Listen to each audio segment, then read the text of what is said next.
A new enemy enters the battlefield in this week's Bleach chapter 530, Everything But the Rain 3. Oh, come on, really? I was joking about that decide thing last week, Kubo. Don't actually do it. So Isshin arrives in Karakura Town to greet random Shinigami numbers 1 and 2. He tells them that if it starts to rain, they need to take off. Advice that these two should have listened to. Spoilers! Cut to the Ishida residence where we find Masaki is living with them because she is the last of the Kurosaki family and must be raised by fellow Quincy's. She's participating in the holy training, but she doesn't seem to be taking it too seriously. A young Ryukin shows up and reveals that he and Masaki are arranged to be married in order to keep the Quincy bloodline pure. But he believes that marriage among Quincy should be based on love, and he's not so sure Masaki feels that way towards him. It's pretty obvious he loves her, but he won't marry her unless she's happy with the idea of it. Seeing as we know how everything ends, this explains why Ryukin hates Isshin and anything really having to do with Shinigami. Back to Isshin, he lures out the Hollow by releasing his Ryatsu, which leads to the unfortunate deaths of random Shinigami numbers 1 and 2. They will be sorely missed.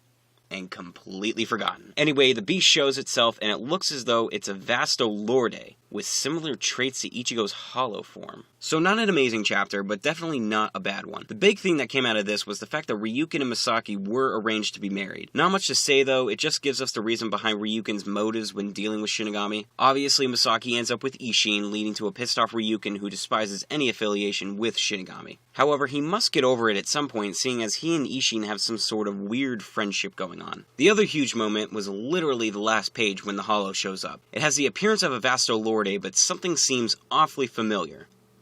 Yeah, that might be it. This Vasto Lorde is too similar to Ichigo for it to not be a coincidence. It's got the horns, the facial features are almost identical, and the swords on its arm almost look like a fusion of Ichigo's Shikai and Bankai. It's most likely going to be the thing that beats Isshin, but how is Masaki going to be the one that helps defeat it? She said it herself that she's taking baby steps in her holy training. Perhaps she really isn't the one who beats it, and it's Ryukin who saves her, which ultimately saves Isshin. My theory on the Vasto Lorde is that it has to be one of Aizen's experiments. It probably has some weird power like all of his other Hollow projects, so my idea is that anyone attacked by this thing and manages to survive has its traits passed on to them. Like, a portion of its power remains in the victim's DNA, and it'll be passed down onto their next of kin. Would explain Ichigo's powers and why Aizen has been following him since birth in order to see if his experiment succeeded. That's my story, and I'm sticking to it. So overall, fairly decent chapter with some interesting backstory between Masaki and the Ishida clan, and the Vasto Lorde appearance was awesome and could be a hint towards Ichigo's Hollow side. For my question of the week, what are